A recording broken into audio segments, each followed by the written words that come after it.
ദൈവനാമത്തിന് മഹത്വമുണ്ടാകട്ടെ. ഈശോയിൽ സ്നേഹം നിറഞ്ഞ പ്രിയ സഹോദരി സഹോദരങ്ങളെ,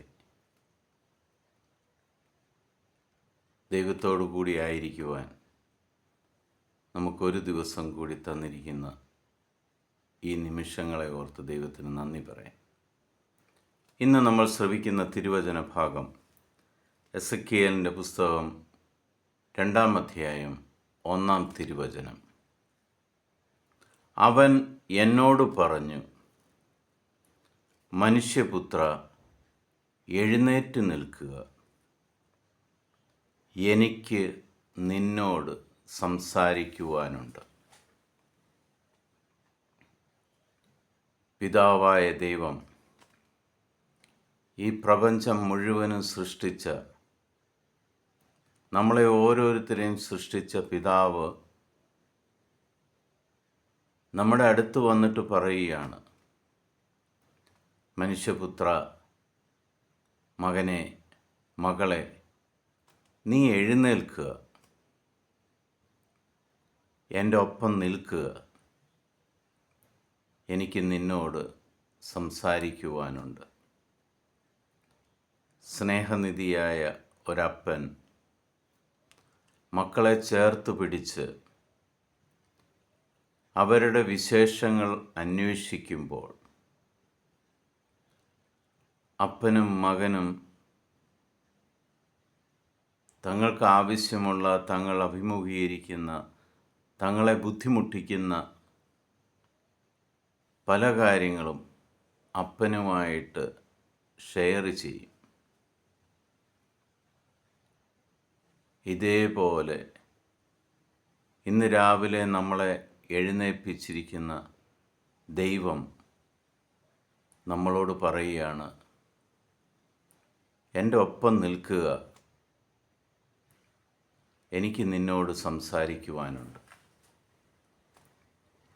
സങ്കീർത്തനം 139 പറയുന്നത് പോലെ, നീ ഇരിക്കുന്നതും എഴുന്നേൽക്കുന്നതും നിന്റെ വായിൽ നിന്ന് എന്താണ് വരുന്നതെന്ന് അറിയുന്നവനുമായ കർത്താവ് നിന്റെ കൂടെയുണ്ട്. ആ കർത്താവ് നിങ്ങളുടെ ഓരോരുത്തരുടെയും ബുദ്ധിമുട്ടുകളും പ്രയാസങ്ങളും മനസ്സിലാക്കിക്കൊണ്ട് പറയുകയാണ്, എഴുന്നേറ്റ് നിൽക്കുക, എനിക്ക് നിന്നോട് സംസാരിക്കുവാനുണ്ട്.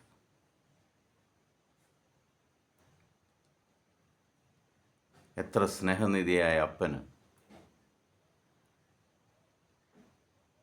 എൻ്റെ സ്നേഹമുള്ള സഹോദരി സഹോദരങ്ങളെ, നമുക്കിന്ന് ദൈവത്തോടു കൂടിയായിരിക്കാം. നിങ്ങൾക്ക് എന്ത് പ്രശ്നങ്ങളുണ്ടെങ്കിലും, എന്ത് പ്രതിസന്ധികളുണ്ടെങ്കിലും, എത്ര വലിയ ബുദ്ധിമുട്ടിലൂടെയാണ് നിങ്ങൾ കടന്നു പോകുന്നതെങ്കിലും, ആ ദൈവത്തോട് ചേർന്നൊന്ന് നിന്നേ.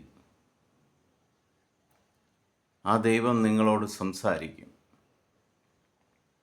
എങ്ങനെ ആ പ്രശ്നം പരിഹരിക്കണമെന്ന് നിങ്ങൾക്ക് മനസ്സിലാക്കി തരും. ലോകത്തിൻ്റെ പുറകെ പോകുന്നതിന് പകരം ആ ദൈവവുമായിട്ടൊന്ന് സംസാരിക്കുവാൻ, ദൈവത്തിൻ്റെ മുന്നിലൊന്ന് ശാന്തമായിട്ട് നിൽക്കുവാൻ ദൈവം നിങ്ങളെ ഓരോരുത്തരെയും ബലപ്പെടുത്തട്ടെ എന്ന് പ്രാർത്ഥിക്കുന്നു. പിതാവായ ദൈവത്തിൻ്റെയും പുത്രനായ യേശുക്രിസ്തുവിൻ്റെയും പരിശുദ്ധാത്മാവിൻ്റെയും കൃപയും അനുഗ്രഹവും സമാധാനവും ഇന്നും എപ്പോഴും നിങ്ങളുടെ കൂടെ ഉണ്ടായിരിക്കട്ടെ. ദൈവം ഇന്ന് നിങ്ങളോട് തീർച്ചയായും സംസാരിക്കും. നിങ്ങളുടെ പ്രശ്നങ്ങൾ ഇന്ന് യേശുക്രിസ്തുവിൻ്റെ നാമത്തിൽ പരിഹരിക്കപ്പെട്ടിരിക്കും. ക്രിസ്തുവിൻ്റെ സമാധാനം നിങ്ങൾക്കെല്ലാവർക്കും നേരുന്നു. ഈശോ മിശിഹായ്ക്ക് സ്തുതിയായിരിക്കട്ടെ.